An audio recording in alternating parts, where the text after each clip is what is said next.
अस्सलाम वालेकुम। आज का हमारा जो टॉपिक है वो है वर्चुअल फंक्शन के। हम एग्जांपल डिस्कस करेंगे। यहाँ पे हम कोड देखेंगे। इसमें हमने सबसे पहले लाइब्रेरी लिख ली है और यहाँ पे हमने एक बेस क्लास बनाया है। बेस क्लास का फंक्शन जैसे क्लास ए ले लिया है हमने। क्लास ए हमारे पास है बेस क्लास, ठीक है। ये हमारे पास क्या हो गई है, बेस क्लास।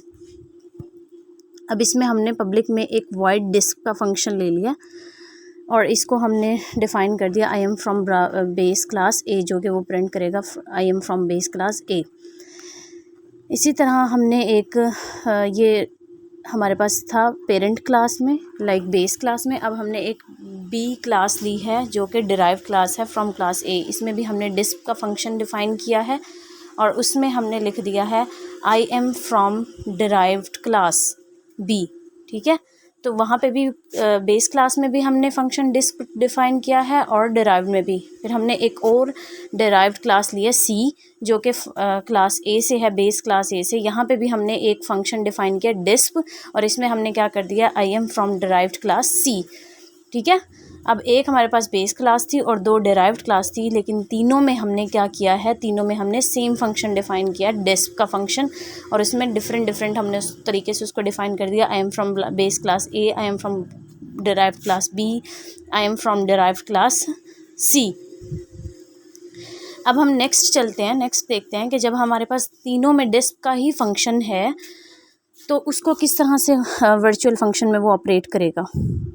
लेट्स सी कि हम इसके अगर मेन फंक्शन में चलते हैं, जब हम इसको मेन फंक्शन की तरफ लेके चलेंगे तो वो किस तरह से इसको ऑपरेट करेगा। यहाँ पे बेशक उसने सी आउट में डिफरेंट प्रिंट किया, I am from base class A, और इसमें I am from derived class B, फिर I am from derived class C, लेकिन फंक्शन सेम है, वॉइड डिस्क, ठीक है। तो अब हम चलते हैं मेन फंक्शन की तरफ। मेन फंक्शन में वो क्या करता है, इंट मेन में आ जाता है। इंट मेन में उसने क्या किया है कि उसने पहले बेस क्लास ए का, ठीक है, ए जो बेस क्लास थी उसका एक पॉइंटर डिफ़ाइन कर दिया, बेस क्लास पॉइंटर का, ठीक है। और बी का, जो बी डिराइव्ड क्लास थी, उसका उसने ऑब्जेक्ट बी डिफ़ाइन कर दिया है। और सी क्लास जो कि डिराइव्ड क्लास सी थी, सेकंड डिराइव्ड क्लास, उसका एक ऑब्जेक्ट सी क्लास ऑब्जेक्ट कर दिया। अब उसने क्या किया है कि पॉइंटर ए को जो है ना, उसने एड्रेस दे दिया ऑब्जेक्ट बी का और उसको डिस्प फंक्शन से कॉल कर रहा है। वो ऑब्जेक्ट बी का उसने एड्रेस दे दिया पॉइंटर ए का और उसने उसको डिस्प फंक्शन से कॉल करेगा फ्रॉम क्लास बी, ठीक है। होपफुली यहाँ तक आपको समझ आ गई होगी कि उसने एक पॉइंटर ए लिया है और उसको उसने क्या किया है, उसको एक एड्रेस दे दिया है क्लास बी के जो ऑब्जेक्ट हमने बनाया था। इसी तरह उसने पॉइंटर ए को जो है वो ऑब्जेक्ट सी का एड्रेस दे दिया है और उसको डिस्प फंक्शन के थ्रू कॉल किया है, ठीक है। यहाँ तक समझ आ गई है।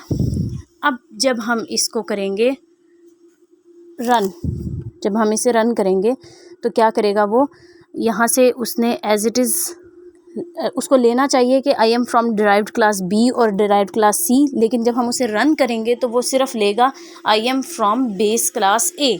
इसको हम रन करके देख लेते हैं। जैसे ही हम रन करेंगे तो हमारे पास क्या आएगा, आई एम फ्रॉम क्लास ए। क्योंकि वो डिस्प फंक्शन के थ्रू जब कॉल कर रहा है ना, तो वो क्या कर रहा है, उसको क्लास ए से ही ले रहा है। रन करके देखते हैं, हम इसे रन करें तो देखें ये आपके पास आया I am from base class A और दूसरे में भी क्या आया, I am from base class A, जबकि आना क्या चाहिए था, I am from derived class B and I am from derived class C. क्यों आना चाहिए था, क्योंकि उसने डिस्प फंक्शन में जब आप पॉइंटर ए को डिफाइन कर रहे हो तो उसने पहले ऑब्जेक्ट बी का एड्रेस दिया। ऑब्जेक्ट बी में हमारे पास है I am from derived class B, और जब उसने पॉइंटर ए को सी का एड्रेस दिया ऑब्जेक्ट सी का, तो आना चाहिए था I am from derived class सी।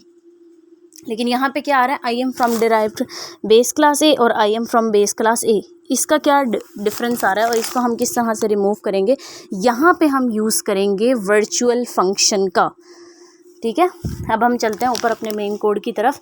वहाँ पे जब हम उसको वर्चुअल के थ्रू कॉल करेंगे बेस क्लास में, फिर वो उसको सेपरेटली क्या करेगा, कॉल करेगा कि I am from class derived class B and I am from derived class C. देखते हैं कि कहाँ पे हमने वर्चुअल फंक्शन यूज़ करना है। हम अपने मेन उसकी तरफ चलते हैं जहाँ पे हमने बेस क्लास यूज़ किया हुआ है। बेस क्लास में यहाँ पे वॉइड डिस्प के साथ वो क्या करेगा, सिर्फ आपने ये चेंजेस करनी है कोड में कि आपने यहाँ पे वर्चुअल लिखना है, ठीक है। अब ये वर्चुअल फंक्शन के थ्रू उसको करेगा कि अलग अलग उसको कॉल करेगा जो भी उसने कॉल करना होगा। अब जैसे ही हमने वर्चुअल लिखा है, पूरे का पूरा कोड हमारा सेम है, देखें कोई भी हमारी कोड में चेंजेस नहीं आई। तो अब हम इसको रन करेंगे, जब जैसे ही रन करेंगे हम, ये देखें यहाँ पे भी मेन फंक्शन में सारे का सारा कोड सेम है, इसमें भी हमने कोई चेंजेस नहीं की। अब वो क्या करेगा, एग्जैक्ट जो हमने ऑब्जेक्ट बी और ऑब्जेक्ट सी का एड्रेस दिया था वहाँ से उसको डिस्प्ले करेगा। अब ये देखें यहाँ पे वो क्या कह रहा है, I am from derived class B and I am from derived class C. पहले वो क्या कर रहा था, वो डायरेक्ट बेस क्लास को ही कॉल कर रहा था दोनों दफ़ा, ठीक है। तो वर्चुअल फंक्शन का हमने यहाँ पे जब यूज़ किया है तो उसने क्या किया है कि उसने दोनों सेपरेट जो एड्रेस हमने दिया था पॉइंटर ए को, पहले ऑब्जेक्ट बी का और फिर ऑब्जेक्ट सी का, तो उसने उसको वहाँ से कॉल किया।